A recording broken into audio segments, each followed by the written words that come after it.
We may not be able to stop wildfires in California, but lawmakers are taking steps to protect Californians from the suffering that follows. This map shows parts of the Bay Area and Northern California most at risk from wildfires.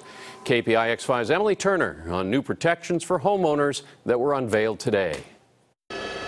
These fires changed the landscape of the North Bay, and now they may also change the way insurers deal with their claims. Legislators from the fire-ravaged areas across the state have drafted a set of bills that they hope would help survivors through the process. Here are some of the biggest proposed changes. One bill would allow survivors the freedom to repurpose unused portions of their coverage towards rebuilding their home.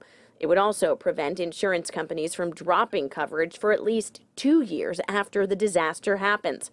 Another bill would require insurance companies to cover things like an Airbnb or RV rentals as an additional living expense while one's home is being rebuilt, because hotels and long-term rentals aren't always available. It also allows policyholders the option to receive up to 80% of their contents claim coverage without having to list out the items they lost. It's the only new legislation that would retroactively help fire victims from this fall.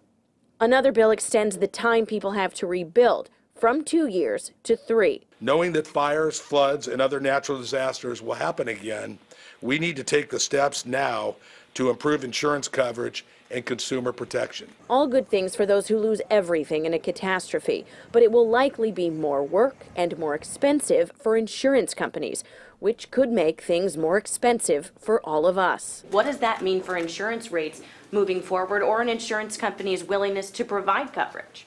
Well, as each of the members has pointed out, these are very common sense, reasonable proposals that follow through on the promises insurers are making to help recovery in communities. Of the 8 bills in this package, 6 of them have already been introduced. 2 of them will be introduced shortly to the Assembly. At the Capitol, Emily Turner, KPIX 5.